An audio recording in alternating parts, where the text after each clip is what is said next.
All right, so now let's talk about another TV show that we have a complicated relationship with, which is Space Force, season 2, Netflix's comedy from Steve Carell.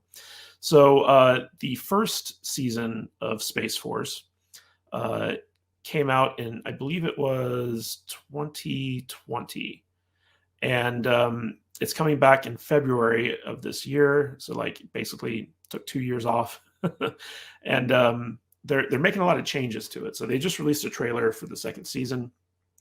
And Chris, I don't know if you watched the first season. We actually did a season review of it on our show.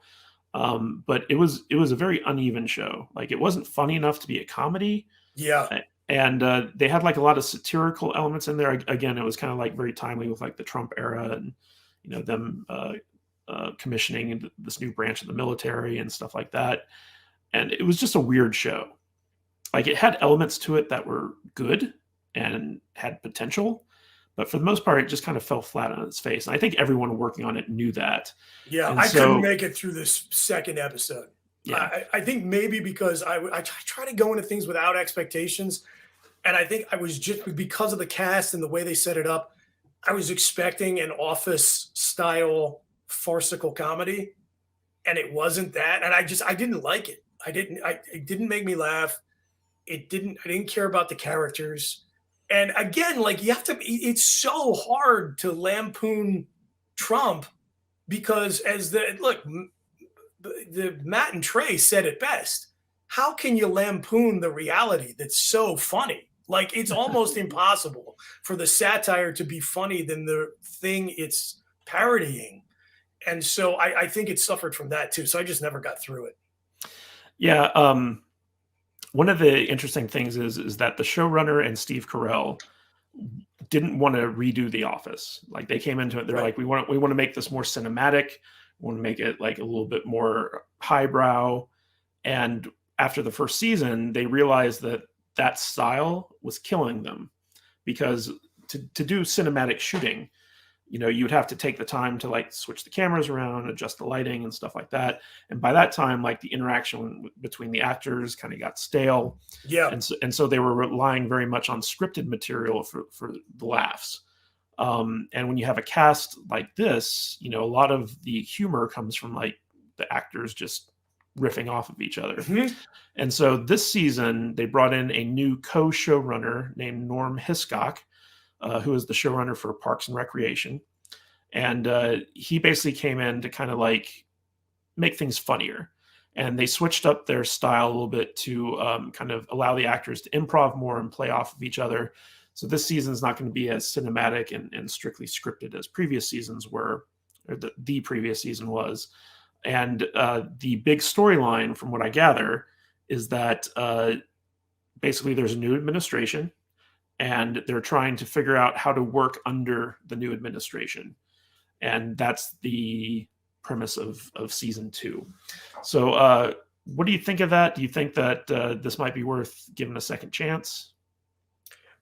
Well, I will tell you this. Had I not been made aware of this as a condition of my participation in this live stream, I never would have known about it.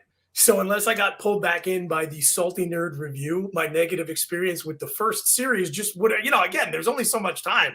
No way I ever would have gone back to a second season of this. Now I may give it a chance only because it makes a whole hell of a lot of sense what it says in the piece you've got up on the screen right now, talking about the cinematic style they were shooting for and the way that limited the chemistry between the cast and prevented them from being able to riff off each other in a more improvisational way. I felt, as I think back on it, that was definitely a shortcoming of it. And it was, in a way, why I felt like the show wasn't clicking with my expectations. So, if they can rework it, a lot of shows have a rough first season, since we were just talking about Star Trek The Next Generation, and they recover. So, yeah, maybe I'll give it another look now. Also, this actor, Jimmy Yang, who was in, I believe it was Silicon Valley, he's a stand-up comedian. He's actually a pretty funny guy. He joined the writer's room in this season. So he had some direct input on like the scripts that were written. Cool. And they actually brought in a new director who basically did the entire season himself. Let's see if I can find the the director here. Ken Kwapis. That's his name. Kwapis. So like he was the guy who directed the initial episodes of The Office. He was kind of like the guy who came and set the tone for that show. Yeah. And so like they brought him in to kind of revamp this show, which isn't unusual. Like TV shows will often kind of bring in the original director who sets the tone for like the premiere or what have you. But this guy Kwapis knows how to work with comedians and get them, pull comedy out of them, and he knows how to shoot comedy and stuff like that. And so he did the entire season, and it's becoming more and more regular for streaming originals to use one director throughout the entire season. Yeah, especially if they were shooting during COVID, because just bringing in new people increases the chance of people catching the disease and passing it on to each other, and then shutting down the whole production. So it's not surprising to hear that there's one director for this season. But to me, it sounds like they made some effort to course correct. And I'm interested to see how season 2 is going to be. Because season 1 did have some good bits to it, but just overall it was just kind of a meh show. I'm curious. So as someone who did not make it through the series, how would you describe its strengths to me? If you were going to sell me on the good points of season 1 of Space Force, you would say they are... the actors. Mm-hmm. Yeah, the cast was good. That's one of the reasons I was really hopeful for it. Yeah, I mean, the situations that they were in, it was almost kind of Dr. Strangelove, Right. Yeah, right. Just kind of like over the top. And Steve Carell didn't play as much of a buffoon as he did in The Office, but he still had buffoonerish bits to him, Right. And I kind of wish that they had leaned into those more just to make it funnier. But like, there's a great moment where, so the entire conflict of the first season is they're in a space race with China to create like a base on the moon, right? And so China keeps fucking with them, like they just keep doing this stuff where like Space Force will shoot a satellite up there, and then China will send a guy in a spacesuit, and he'll just like unplug some stuff on the satellite and then float away, and then the only way that they're able to fix it is to get a monkey that they shot out into space like 10 years ago to try and fix it, and hilarity ensues. Sure.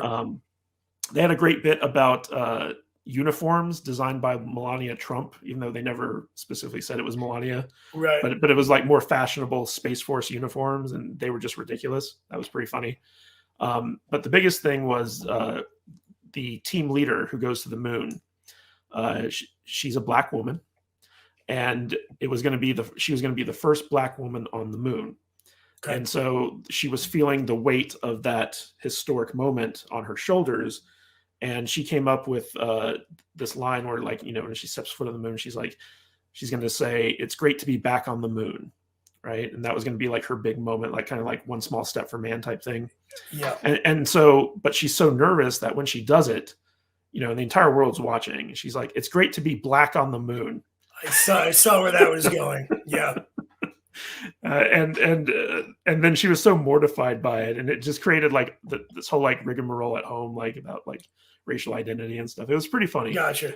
But like moments like that were very few. I don't know. First of all, I think that'd be a great thing for the first black woman on the moon to say. But yeah. But the character had so much integrity, like she didn't want to be known. Sure. As like, no, I understand. Sure. That, yeah. So like it was a very uneven show, but it had moments like that, and especially like John Malkovich, because he's a character in the show. Yeah. And Malkovich has such great comedic chops that he very rarely gets to like kind of showcase. This is true. Yeah, and so like seeing him on there was really good too.